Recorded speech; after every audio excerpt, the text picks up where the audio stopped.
পাকিস্তানিরা ধর্ষণ করছিল, পাকিস্তানি মিলিটারি এই করছিল। আপনার কি মনে হয় পাকিস্তানি মিলিটারিরা যাওয়ার পর বাংলাদেশের মানুষ খুব সেফ ছিল? কিছুই ছিল না ভাই, মানে বাংলাদেশের মানুষ কখনোই সেফ ছিল না। ক্যাম্পাসের মধ্যে থাকাও নিজেরা সেফ ফিল হয় না। তো আপনি বুঝতেছেন হাউ মানে কতটা বাজে অবস্থা হইলে মানে মানুষ নিজের ক্যাম্পাসে, মানে ঢাকা ভার্সিটির স্টুডেন্ট হয়ে আমি নিজের ক্যাম্পাসে সেফ ফিল করতেছি না। তো দেশের অবস্থা মানে আপনারা জাস্ট একবার হাসিনা সরকারকে দোষ দিয়ে গতকালকে যেই নতুন একটা আপডেট পেলাম যে মানে অ্যাকচুয়ালি প্রপার ধর্ষণ হয় নাই ওনাদের মতে। তো আইনের হিসাবে হচ্ছে অনেক ফাঁকফোকর আছে ধর্ষককে মানে আইনের ফাঁকফোকর দিয়ে সরিয়ে ফেলার, কিন্তু আমি মনে করি যে এরকম একটা বাচ্চার সাথে যে বর্বরতা হয়েছে সেখানে আসলে মানে এক্স্যাক্টলি ধর্ষণ হয়েছে কি হয় নাই এইটা অ্যাকচুয়ালি ম্যাটার করতেছে না। বিকৃত যৌন লালসার সম্পন্ন যে মানুষগুলা তাদের শাস্তি হওয়া উচিত এবং ভয়ঙ্কর কিছু শাস্তি হওয়া উচিত যাতে তারা উদাহরণ হিসেবে থেকে যায় পরের প্রজন্মের জন্য। এখানে একটা বড় ফ্যাক্টর হচ্ছে যে বাংলাদেশের এখানে একটা বড় ফ্যাক্টর হচ্ছে যে কখনোই আসলে বাংলাদেশে না এই সব জিনিস কখনোই কম ছিল না। এখন বিষয়টা এমন হয়ে গেছে যে বিষয়গুলো মিডিয়াতে একটু একটু আসতেছে 2 দিনের মাথায় আবার চেপে যাচ্ছে, আবার নতুন ঘটনা আসতেছে, আবার চেপে যাচ্ছে, বাট সলিউশন কিছুই আসতেছে না। অ্যাকচুয়ালি যে জিনিসগুলো বন্ধ হবে সেটার কোনো মানে অস্তিত্বই আমরা দেখতেছি না। সেই 1971 সাল থেকে ইতিহাস পড়ে আসতেছি, যুগে যুগে এগুলাই হয়ে আসতেছে। বলে যে পাকিস্তানিরা ধর্ষণ করছিল, পাকিস্তানি মিলিটারি এই করছিল। আপনার কি মনে হয় পাকিস্তানি মিলিটারিরা যাওয়ার পর বাংলাদেশের মানুষ খুব সেফ ছিল?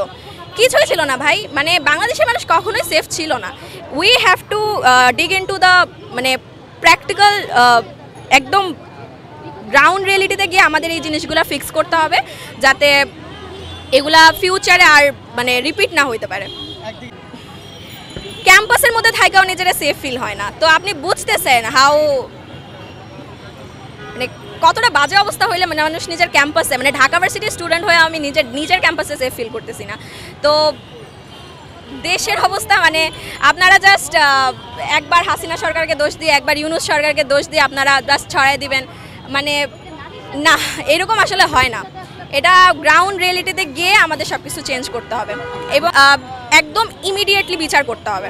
মানে ওই যে লম্বা প্রসিজার, ফর্মালিটি করা, অনেক কিছু, অনেক ব্যাপার আছে, অনেক সংবিধানের ইস্যু আছে, এই সব হাবিজাবিতে যাওয়া যাবে না, ডিরেক্ট ইমপ্লিমেন্ট করতে হবে, ঠিক আছে? মানে অপরাধী মানে সেক্সুয়াল হ্যারাসমেন্ট, তারপর হচ্ছে সেক্সুয়াল অ্যাসল্ট, এগুলো এমন কিছু যেগুলোর হচ্ছে যে অনেক ফেক নিউজও থাকে, অনেক মেয়েরা এগুলোর বাজে ব্যবহারও করে, যেগুলোর নিউজও আমরা পাই।